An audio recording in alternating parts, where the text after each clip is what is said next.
Baiklah, Assalamualaikum warahmatullahi wabarakatuh. Saya Panglima Polda Negara NIM 2016-010126. Saya akan membacakan PowerPoint PPT dari artikel yang telah saya buat, yakni dengan judul eh, Pengaruh Indeks Pembangunan Manusia atau IPM dan Pertumbuhan Ekonomi terhadap tingkat kemiskinan di Provinsi Sumatera Barat.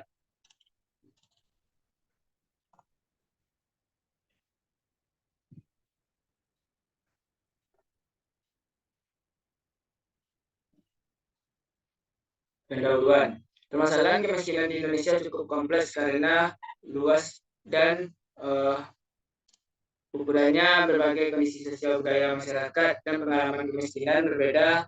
Selain itu, permasalahan kemiskinan juga bersifat multidimensi karena tidak hanya besarnya pendapatan, tetapi juga kerentanan terhadap kemiskinan, tidak dihormati hak-hak dasar, dan terdapat perbedaan perlakuan terhadap seseorang atau sekelompok orang kehidupan yang bermartabat.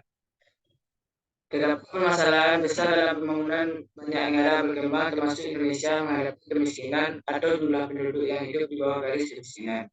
Kemiskinan adalah keadaan di mana seseorang atau sekeluarga tidak dapat memenuhi kebutuhannya utama, padahal tanah Indonesia subur dan sumber daya alam yang melimpah, jumlah penduduk yang tergolong miskin cukup besar.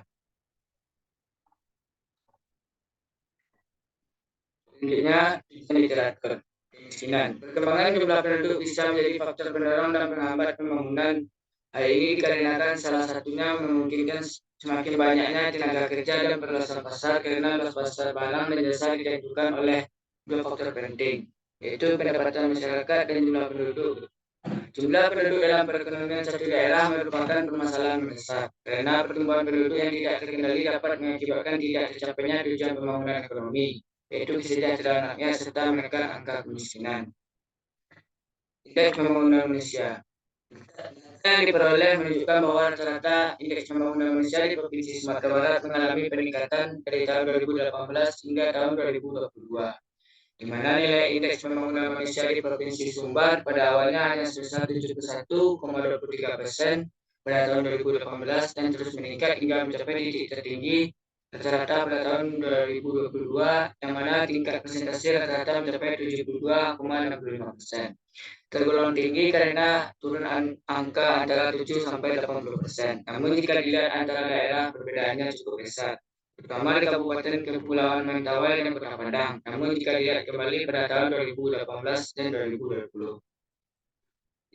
Metode penelitian. Ini data yang digunakan dalam penelitian ini adalah data tim series dan data cross section. Untuk data tim series yang digunakan yakni dari tahun 2018 sampai 2022 sebanyak 5 tahun. Dan data cross section yaitu 19 kabupaten atau kota, sehingga membentuk jumlah data panel yang akan diobservasi sebanyak 95 data. Sumber data dalam penelitian adalah berasal dari BPS Sumatera Barat, di mana data tersebut meliputi kemiskinan, pertumbuhan ekonomi, dan indeks pembangunan manusia di Provinsi Sumatera Barat. Definisi operasionalisasi variabel.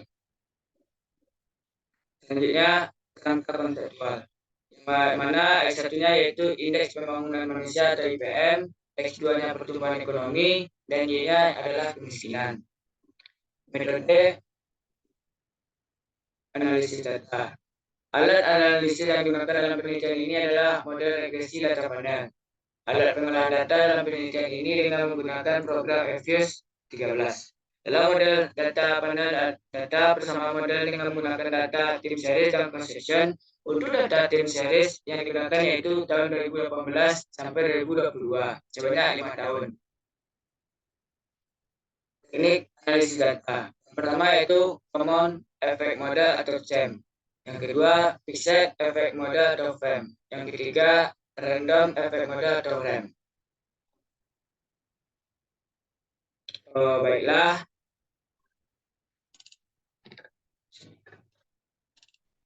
Baiklah, kita akan masuk kepada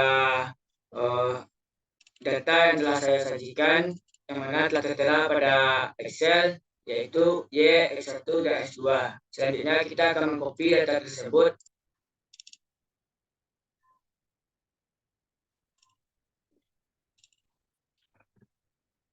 Nah, langkah yang pertama kita awali dengan create a new film. Selanjutnya workflow struktur type kita ubah menjadi panel.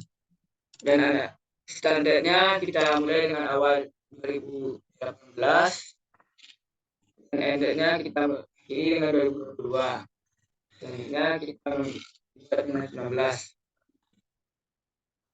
Nah, langkah selanjutnya yaitu kita akan memilih quick, selanjutnya pilih empty group, lalu mengcopy data yang telah kita copy tadi, selanjutnya pilih paste,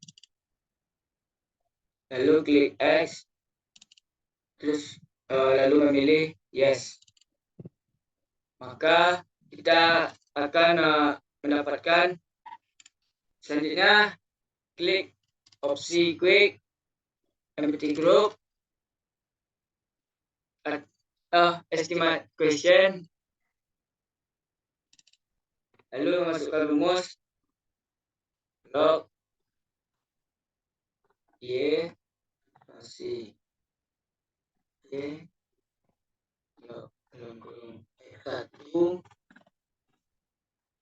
log dalam kurung x2. Lalu kita memilih OK. Setelah itu akan memunculkan hasil chem dan kita akan mencari hasil fem. Kita memilih estimate, lalu pilih panel option, klik cross section, dan akan pilih fixed, dan lalu klik OK. Maka hasil dari fem akan muncul. Selanjutnya dengan cara klik jendela equation atau sebelumnya pilih view, lanjut ke fixed, lalu like Hilliard ratio, maka akan memunculkan hasil chow. Setelah itu kita lihat nilai prop cross sectionnya. Di sini nilai prop section saya kurang dari 0, hasilnya yaitu 0,000. Maka kita harus melanjutkan ke uji Hausman. Selanjutnya kita akan mencari pilih estimate, lalu jendela panel dipilih menjadi random, lalu diklik OK. Maka kita akan mendapatkan hasil dari Hausman. Selanjutnya kita pilih quick, pilih estimate question. Di sini saya akan membuat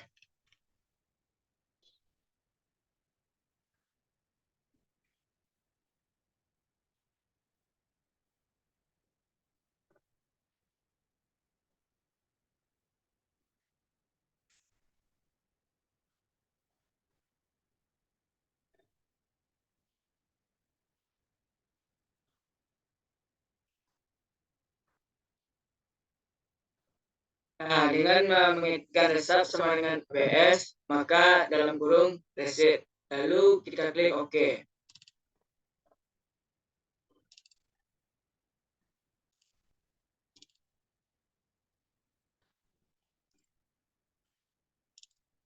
Sebentar teman-teman.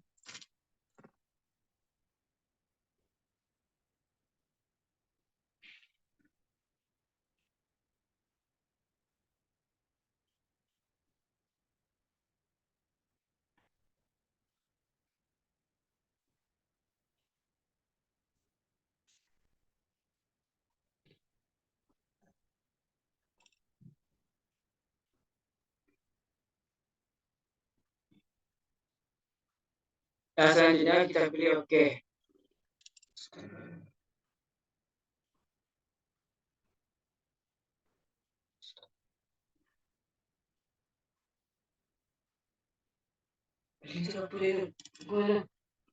Masih lah. Mohon maaf, kepada teman-teman, baiklah saya akan melanjutkan kembali yang mana kita memilih receipt, lanjut kepada quick, seterusnya generate series, dan memasukkan rumus yaitu result sama dengan ABS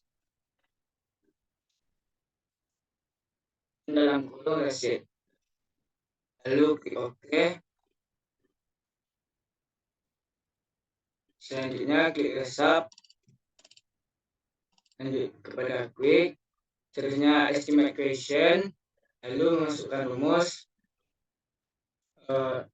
result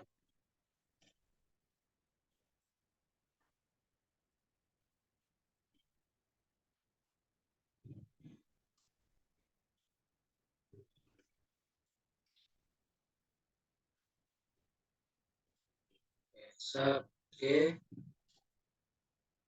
log tadi, log 2. Selanjutnya klik OK.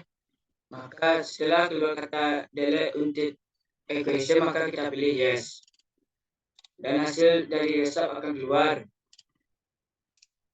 Selanjutnya pada panel option kita pilih ke section yang mana kita akan menguji hasil heterogadasitas, yaitu pilih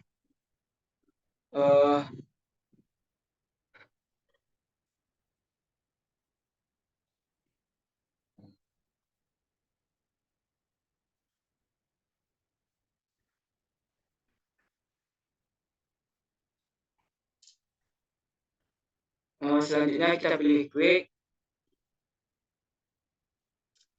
Dengan munculnya hasil dari heterodasitas tadi, maka selanjutnya kita akan uji hasil multikolinialitas dengan cara pilih quick, pilih grup statistik, selanjutnya pilih correlation, dan di sana kita akan membuat X1, X2, lalu klik OK. Maka itu akan muncul hasil uji multikolinialitas dan semua data telah siap untuk kita interpretasikan. Hasil uji pada artikel ini yang telah kita buat. Mungkin sekian yang bisa saya sampaikan. Mohon maaf jika ada salah kata-kata dalam penyampaian maupun rumus. Terlebih dan terkurang saya mohon maaf. Assalamualaikum warahmatullahi wabarakatuh.